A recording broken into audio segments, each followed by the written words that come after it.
En la siguiente entrega se presenta una reseña histórica del derecho internacional público.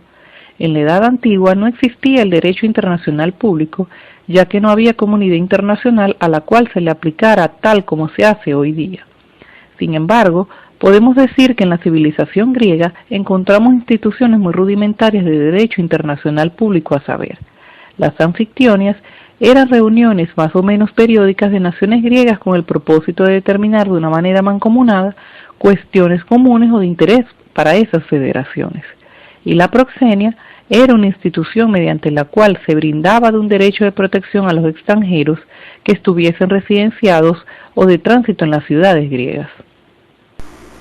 En Roma, la ciudad eterna, encontramos unas instituciones muy rudimentarias de derecho internacional público. Ellas son el Jus Gentium y el Jus Speciale.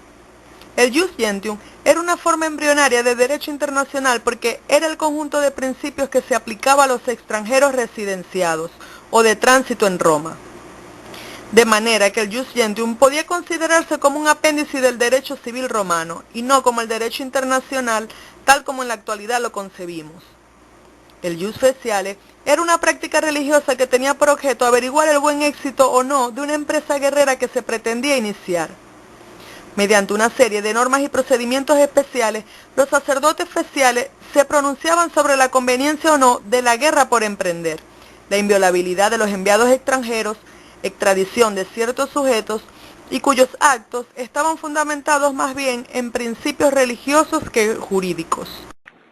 Posteriormente, en el largo periodo de la Edad Media, tampoco fue muy propicio para la formación del derecho internacional.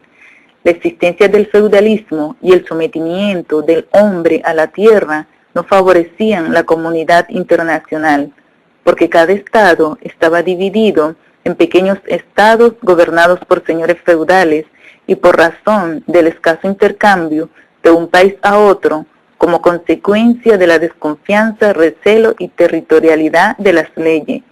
Sin embargo, el cristianismo se recoge durante largo tiempo dentro de templos y conventos, viene a ejercer una influencia muy mesurada en las relaciones. Las cruzadas determinaron por su parte un cambio bastante radical de la comunidad internacional de ese entonces. Concebido originariamente como una empresa mística, se transformó en uno de los más poderosos estándares del comercio internacional. Por último, ciertas leyes trataron de regularizar y establecer sobre bases jurídicas, aunque muy incipientes aún, el comercio marítimo, que se efectuaba en ese entonces. Entre ellas son verdaderos monumentos los roles de Olerón, las tablas de Amalfi y el consulado del mar. Luego, durante la época moderna, sucedieron acontecimientos muy importantes para el derecho internacional. Podemos citar la Guerra de los 30 años, a causa de diferencias religiosas, concluyó con los tratados de paz de Westfalia en 1648. Los aportes se refirieron a normas de procedencia diplomática, igualdad religiosa, igualdad de los estados, embajadas permanentes, principio de la autodeterminación de los pueblos y se adoptó el idioma francés como el lenguaje diplomático. Ya para 1776, las 13 colonias británicas en Norteamérica se declararon independientes, y esta declaración es igualmente por los problemas jurídicos internacionales que comparten un acontecimiento para el derecho internacional. Allí se comprueba la existencia de este principio de los pueblos a disponer de sí mismos, del reconocimiento de los gobiernos de facto y de la vigencia de los derechos fundamentales del hombre. Más adelante, la Revolución Francesa en 1789 viene a ratificar estos principios, entonces alcanzan una amplitud universal, nutriendo su doctrina liberal en los ideales políticos de la democracia, gobierno republicano y organización igualitaria de los estados.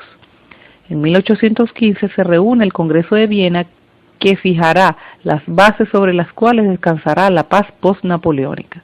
Las guerras de conquistar de Napoleón tienen su ocaso en Waterloo, y los aliados pretenden volver al mapa político de Europa del status quo anterior y por lo tanto se empeñan en revivir el legitimismo y el derecho divino de los reyes.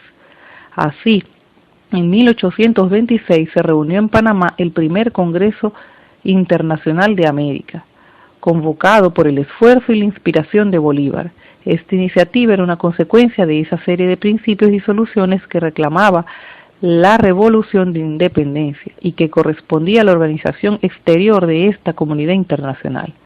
Finalmente, en la edad contemporánea hay dos acontecimientos muy importantes para estos últimos años del derecho internacional, y se refiere a la Primera Guerra Mundial, que se desarrolló entre 1914 y 1918.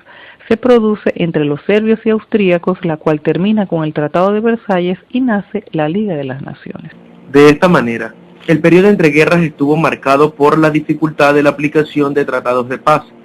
Sin embargo, la segunda mitad de los años 20 abrió un periodo de concordia internacional que ilusionó a muchos, pero la depresión de 1929 y el ascenso de Hitler al poder demostraron el carácter efímero de estos tiempos de armonía, preparando así un camino a una segunda y aún más destructiva conflagración mundial. Luego, en la Segunda Guerra Mundial, que fue un conflicto militar global desarrollado entre 1939 y 1945, en el que se vieron implicadas la mayor parte de las naciones del mundo, en que los grandes continentes destinaron toda su capacidad económica, militar y científica al esfuerzo bélico, lo cual fue causado por la invasión de Polonia y que trajo como consecuencia la creación de las Naciones Unidas, surgimiento de los Estados Unidos de América y la Unión Soviética como superpotencias, y el inicio del proceso de descolonización mundial.